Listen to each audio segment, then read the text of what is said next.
Okay, welcome back. In this video, we're going to take our sand shader even further and turn it into a material more suitable for sand sculptures. Okay, so here we are back in course materials.blend. You may be using the basic sand end file, and that's absolutely fine. They're both set up exactly the same way. And now what I want to do is I want to take the shader on this object and I'm going to duplicate it. So this is something that we've not done before. Next to our little asset browser icon, we have this new material icon that actually duplicates our material.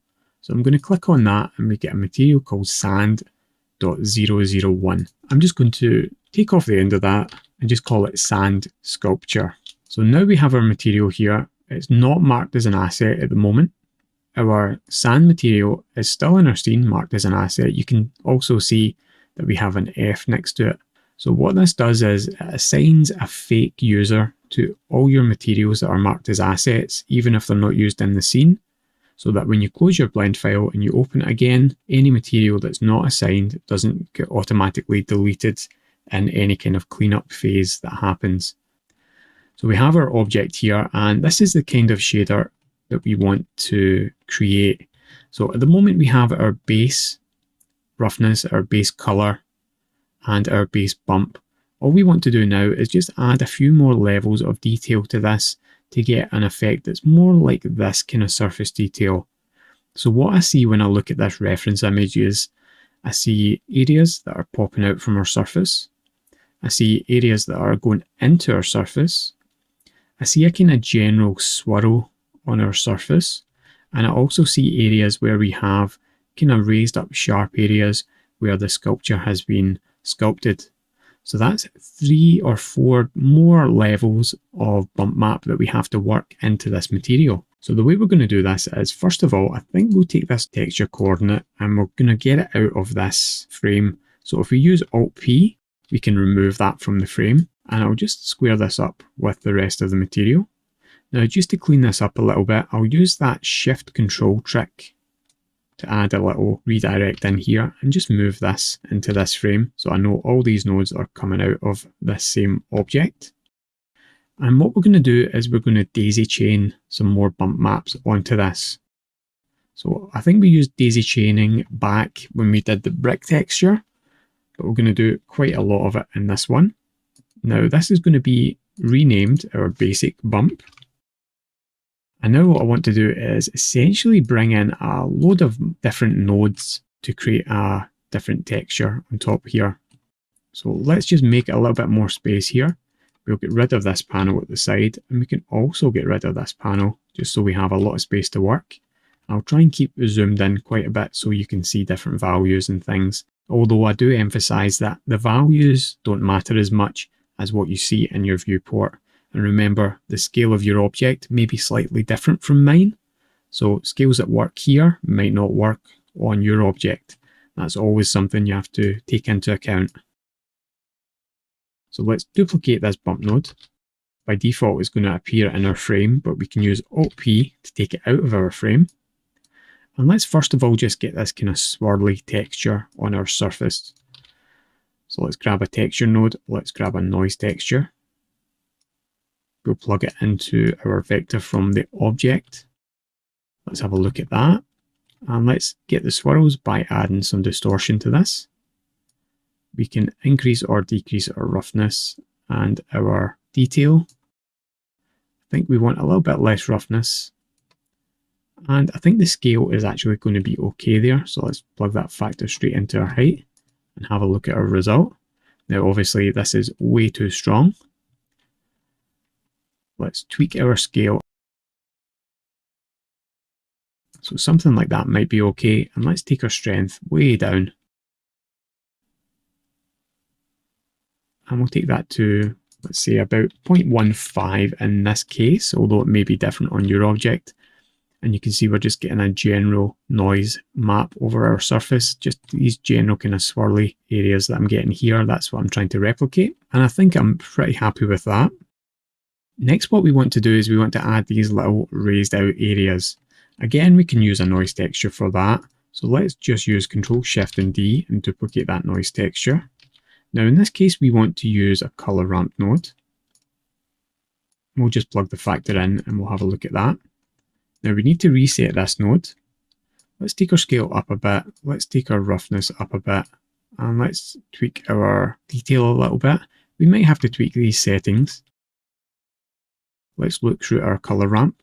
Now what we want to have is we want to have mostly black with the odd bit of white. Now we're looking through our alpha channel there, which is a mistake you might occasionally make and wonder why nothing's happening. Let's take that to about there. Now we don't want too many of these white spots. So let's maybe take the value to about there. We'll bring down our white flag a little bit, just to add a little bit more contrast to it. And now we can daisy chain another bump map on here. So we'll duplicate that and connect up this height map. Let's have a look at our result now. And I'm not seeing much of a result there, but remember we just copied over that bump map. So we still have to adjust the strength for this new bump map. And I'm not really seeing too much of an effect there. So let's bring that white down a little bit more. Let's maybe take that black down a little bit more as well. And you can start seeing a lot of these coming in. Now that's really too rough. So let's just gradually put this up a little bit. Okay, so I'm only seeing the odd little dot here and there. Let's just reduce that white flag a little bit. We could maybe also get rid of some of the roughness. And that just makes these little bumps a little bit more visible. And I think generally I'm happy with that. Now let's do the pits that we have here. So we're going to take this same noise texture, duplicate it again. Now in this case I want a different scale, just to vary things up a bit. Let's take that to 50. Let's add in a color ramp node, plug it into our factor. We'll look through at our result. Now in this case we want small little black dots here and there and not too many of them. So increase that black level but decrease the white flag all the way down. So we're just getting little dots. As far as the roughness and everything else goes, I think we might be okay on that. We'll maybe take the detail down a little bit. Increase that roughness. I think we'll increase the roughness all the way. I think the scale needs adjusted as well. Let's take that to 100 and let's get a lot less of these just by bringing that black flag down and bring that white flag down. So now we've got a lot fewer of those little black dots. Daisy chain another bump map across, plug in our height, look at our result. Let's take the strength all the way down and then all the way back up to see what we're doing. So I think I can see a couple of little spots on the eyeball. So I think we do need to do a couple of little adjustments here. Okay, so I'm seeing a few here and there, but nothing too major. Let's make the values pretty extreme and then just gradually take them out. And I think that's going to work out okay for us. Okay, so we have some more nice variation on our object. The last thing that we want to do is we want to look at getting this kind of sculpted effect. So there is a nice little tricky way that we can get an effect very similar to that using the Voronoi texture. So we'll plug this into our vector and let's just daisy chain another bump node across. We'll grab that distance and put it into height and we get this effect. Now obviously this is far too strong and it's not exactly what we're looking for. We're going to make a few adjustments to this. First of all, we're going to use a math node. And what we're going to do is we're going to take these lowest values and we're going to kind of curve them off a little bit by using power. Okay, so just a little aside on power before we move on. I've set up a very, very simple scene here using this wave texture on a plane, and we have full displacement set up on this adaptive subdivision, experimental mode, etc. And at the moment we're using this wave to displace this plane into this kind of sine wave type effect.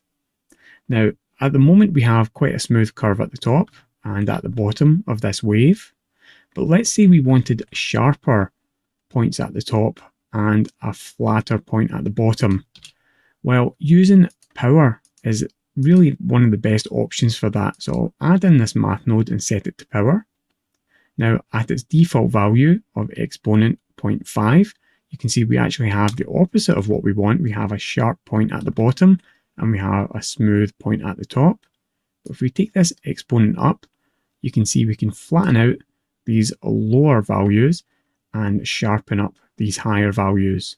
So what exponent does is it takes the base value, and let's say for argument's sake we're using a base value of 2.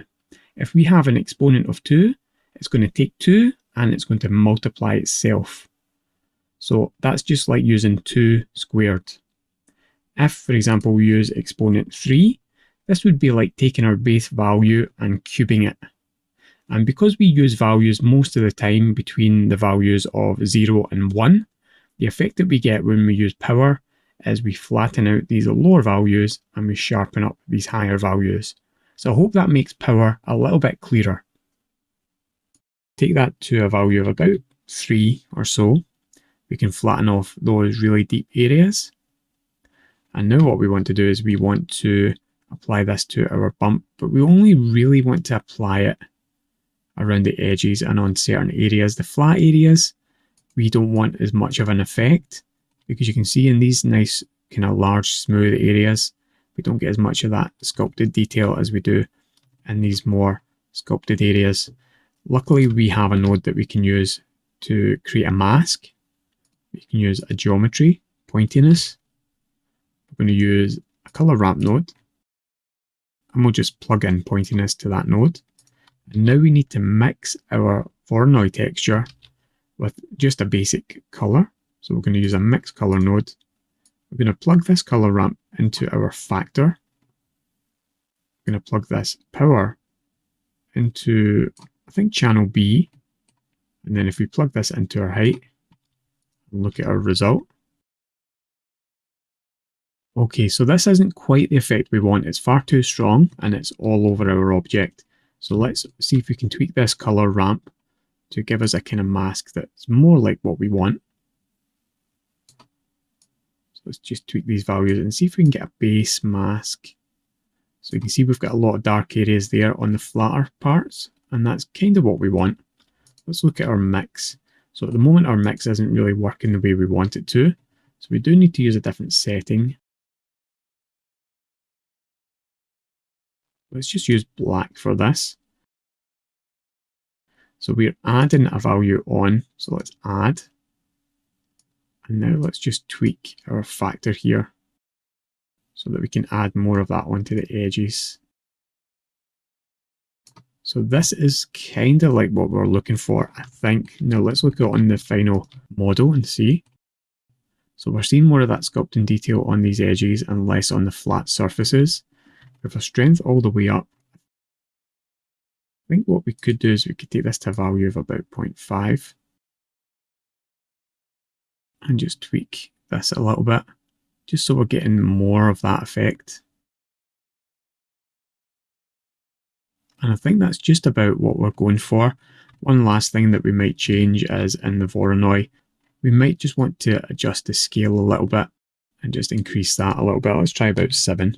So we're getting more detail in there. And I think I'm actually pretty happy with that shader as our sand sculpture shader. Okay, so it's challenge time. The challenge here is pretty simple. Just save your file and then experiment with some different settings in the various noise nodes, color ramps, etc. See if you can tweak your shader to get an effect that you prefer. When you're happy, mark your shader as an asset. And as a little bonus challenge, why don't you try modelling a very simple sandcastle and apply your shader to that and see how it looks. Now in the next video, we are going to make another duplicate of our original base sand texture, and we're going to use it to make a desert floor texture. Join me in the next video.